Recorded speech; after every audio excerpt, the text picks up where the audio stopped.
Fox News host Greg Gutfeld has raised concerns over the authenticity of grassroots activism, suggesting that many protests are financially orchestrated rather than organic expressions of public sentiment.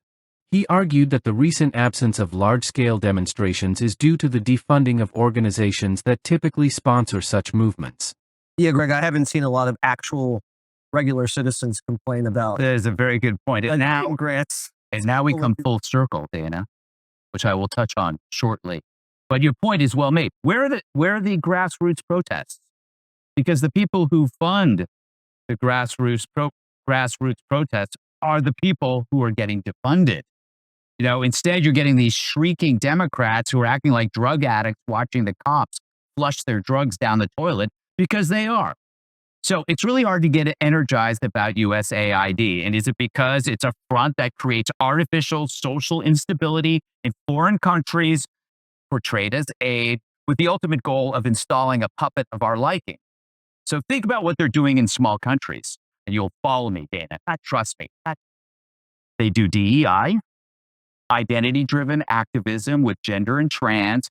They make disinformation an urgent cause while also playing up the latest climate apoplexy. So what does this sound like to you? 2016 in America. You had a surprising victory by a populist candidate, and what came next? Well-organized protest movements built on race and gender and also climate. The media amplified it through hoaxes like the Five People hoax.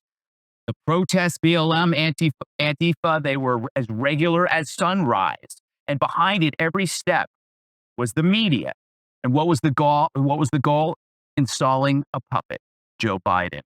So it's kind of a testament to the deep state that they can master a craft abroad and then decide to use it here. So do you remember, Dana, during the height of Antifa, BLM, and the 24/7 race-baiting media, I asked what would happen if this conflict-driven hysteria would disappear?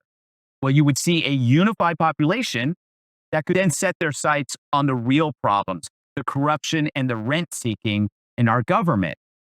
I didn't realize that I discovered the strategy, which was to keep Americans at each other's throats so they couldn't go after the real villains who were keeping Americans at each other's throats. Very well said. Thank you, Jesse. It's regime change. Gutfeld's remarks, made during a segment on Gutfeld, drew attention to the connection between financial backers and political activism. Where are the grassroots protests? Because the people who fund the grassroots protests are the people who are getting defunded, he stated, implying that certain activist movements are manufactured rather than emerging from genuine public outcry. He linked this phenomenon to USAID, claiming that the organization, under the guise of foreign aid, fosters social instability in other countries by promoting identity-driven activism.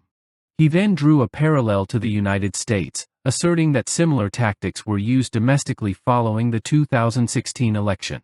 They make disinformation an urgent cause while also playing up the latest climate apoplexy. So what does this sound like to you? 2016 in America, you had a surprising victory by a populist candidate. And what came next? Well-organized protest movements built on race and gender and also climate. Gutfeld suggested that these protest movements, amplified by the media, aim to install a political puppet, referring to President Joe Biden. He claimed that by keeping Americans divided through race and identity politics, political elites could avoid scrutiny for corruption and government mismanagement. I didn't realize that I discovered the strategy, which was to keep Americans at each other's throats so they couldn't go after the real villains who were keeping Americans at each other's throats, he said. Industry insiders have echoed some of Gutfeld's concerns. Adam Swart, CEO of the publicity firm Crowds on Demand, reported a decline in demand for organized protests after the 2024 election, citing a lack of passion among Democratic groups. He suggested that financial constraints and waning enthusiasm had contributed to the downturn in protest activity.